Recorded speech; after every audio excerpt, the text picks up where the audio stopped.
you're gonna allow this leg to come up. So do you see how my leg is up and it's just my front wheel on the ground? We wanna make sure we're not in this position. Does that make sense?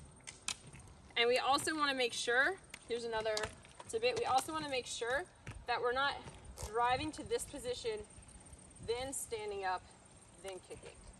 We basically want, when that foot comes through, when it comes through, we want to already be in a high position.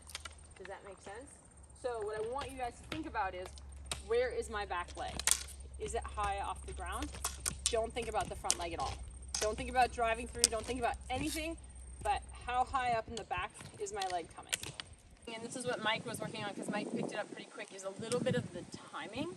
And so what we want to try to make sure that we're paying attention to is that in all of this, it's about the application of power, like we said, the transfer of power, but we really want to make sure that there's a distinct sort of kick phase and a distinct glide phase, if that makes sense. So what starts to happen, especially when we're learning something new, when we're uncomfortable because we have maybe, weird wheeled contraptions on our feet and we're trying to glide down the street and there's a car coming but we're on one leg, what happens is we like to stay sort of centered again, and we like to kind of begin to kind of creep back into this safety position is what I would call it. And so what we really want to think about is that we're spending quite a bit of time on a single leg. We're not spending a lot of time on 2 feet, right? And so the glide really happens here.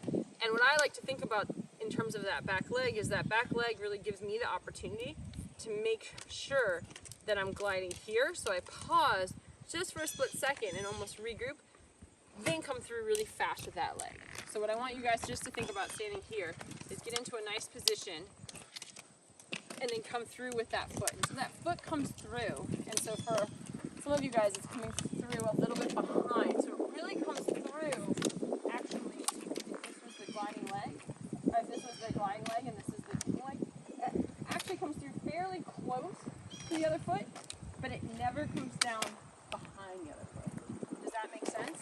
So it's really going to swing through, and that's kind of what I want you to think about, is that as it's swinging through, as opposed to swinging through and coming forward like this again, what we want to think is that when it swings through and it comes right past our hips, that we're actually going to start traveling with it.